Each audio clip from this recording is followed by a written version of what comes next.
I stood there in Vivienne's Give room, me that the phone! burner phone trembling in my hands, my entire world crumbling around me. 3 years. 3 years I'd spent believing my mother's death was a tragic accident. 3 years of grief, of struggling alone, of wondering why the universe had been so cruel. But it wasn't the universe.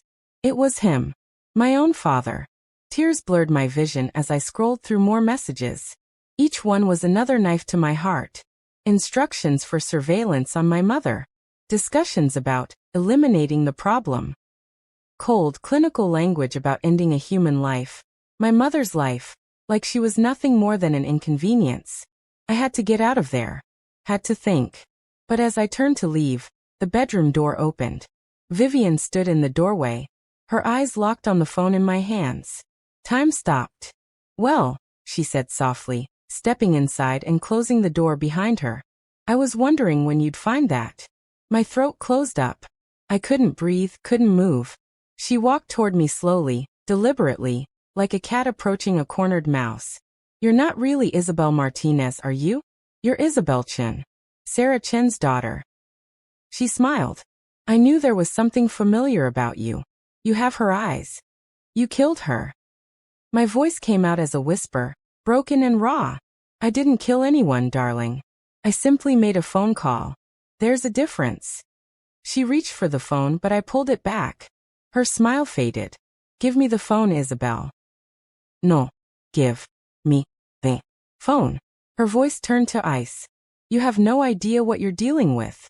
The people involved in this, they don't leave loose ends. Your mother learned that. The previous maid learned that. Don't be stupid. The previous maid didn't fall, did she? You had her killed too. Vivienne's laugh was cold. She saw something she shouldn't have. Made copies of some financial documents. Tried to blackmail me. She shrugged. Some people just don't know when to mind their own business. Rage flooded through me, hot and blinding. My mother was innocent. She was just trying to protect me. Your mother was threatening to destroy everything. Vivienne's composure cracked. Do you have any idea how much money was at stake? Richard's company was about to go public. One scandal, one whisper about a secret illegitimate daughter, and billions would have vanished. Billions, Isabelle. Your mother was collateral damage in a much bigger game. And what about me? Am I collateral damage too? She studied me for a long moment. That depends. How smart are you? Before I could respond, my phone buzzed in my pocket. Vivienne's eyes flickered to it. Expecting a call? I pulled it out. A text from an unknown number. Get out. Now. You're in danger. James. Vivienne lunged for the burner phone. I dodged, running for the door. But she was faster than she looked. She grabbed my arm, her nails digging into my skin. You're not going anywhere with that phone. We struggled. The burner phone flew from my hands, skittering across the floor. Vivienne shoved me hard against the wall, knocking the air from my lungs. You stupid little girl. Did you really think you could come into this house and play detective? Did you think you could outsmart me? No. Igaspat. I thought I could record you. Her face went white. I tapped my pocket where my phone was still recording everything. Every word. Every confession. For the first time, I saw real fear in Vivienne's eyes. The door burst open. James stood there, his face pale. Step away from her, Vivienne. James, darling, this isn't what it looks like. I heard everything. He held up his own phone. I've been recording since I texted her. Every word you just said about the maid, about the hit and run, all of it, it's on here. Vivienne's mask finally shattered completely. You idiot. Do you have any idea what you've done? Your father ordered this. He'll destroy both of you. My father, James said quietly, is not the man I thought he was. And neither are you. Sirens wailed in the distance, growing louder. Vivienne's eyes widened. You called the police? You'll ruin everything. Your family, your inheritance, your father's company. Some things are more important than money. James looked at me. I'm sorry. For all of it. For not knowing you existed. For not protecting you and your mother. I'm so sorry. The police arrived within minutes. I watched, numb, as they handcuffed Vivienne. She screamed the entire time, threatening lawsuits, claiming her innocence, demanding her lawyer. But the evidence was undeniable. 2 recordings. The burner phone full of messages. Financial records showing payments to the hitman. It was over. Almost. Richard Hartwell lay in his hospital bed, recovering from the poison that had nearly killed him. The doctors said he'd survive. Part of me wished he wouldn't. I stood in the doorway, watching him sleep. James stood beside me. The poison, I said. It wasn't Vivienne, was it? James shook his head. No. That was me. I turned to stare at him. What? Not to kill him. Just to make him sick enough to need hospitalization. I needed time to search his office, to find proof of what he'd done. He ran a hand through his hair. I've suspected for months that something was wrong. Money disappearing. Secret meetings. And then you showed up, and I recognized you from an old photo I found years ago. I knew you were his daughter. I knew you were here for a reason. You poisoned your own father. With a non-lethal dose, carefully calculated. I'm not a murderer, Isabelle. Unlike him. His voice broke. When I found the proof, the original contract with the hitman, the payment records, everything, I realized my father ordered your mother's death. And I couldn't let that stand. Richard's eyes opened. He looked at both of us standing there, and understanding dawned on his face. Isabelle, he whispered. I can explain. Don't. I walked into the room, my hands clenched into fists. Don't you dare try to explain why you murdered my mother. I never wanted. You ordered it. You paid for it. She's dead because of you. Tears streamed down my face. She loved you. Did you know that?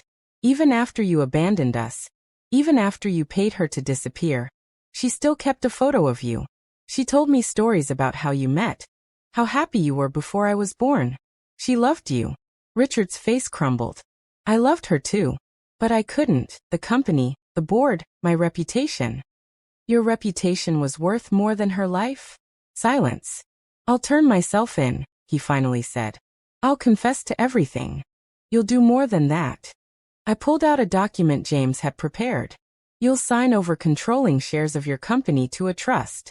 A trust that will fund scholarships for children who lost parents to violence. You'll liquidate your personal assets and donate 70% to charity. And you'll spend whatever time you have left in prison, thinking about what you took from me. And if I refuse? Then James and I release everything to the press. Every document. Every recording. Every dirty secret. Your company collapses. Your legacy becomes a cautionary tale about greed and murder. You choose. Richard stared at the document for a long time.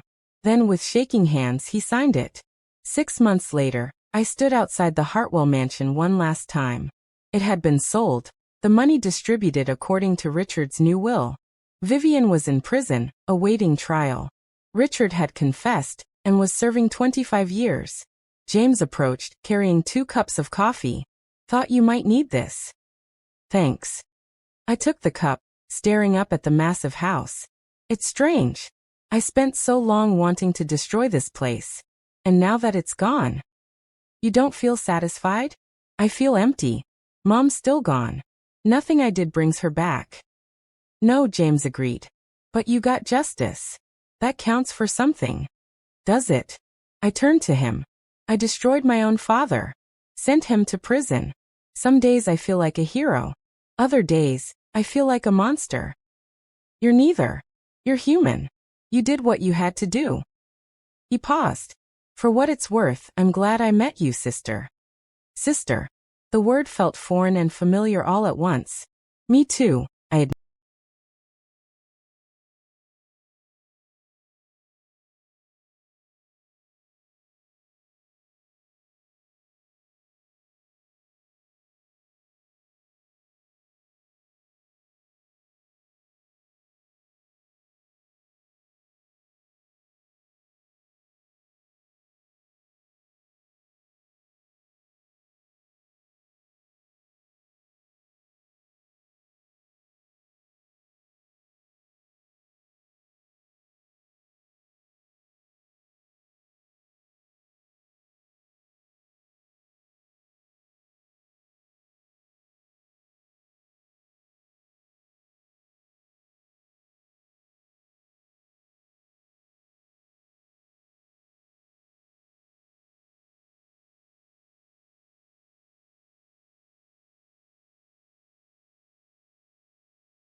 What did you think of the ending?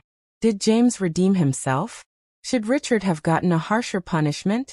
Drop your thoughts in the comments below. And if this story kept you on the edge of your seat, do me a huge favor.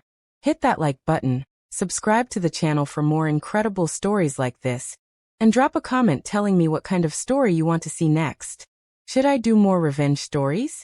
Family drama? Let me know. Thanks for watching, and I'll see you in the next one.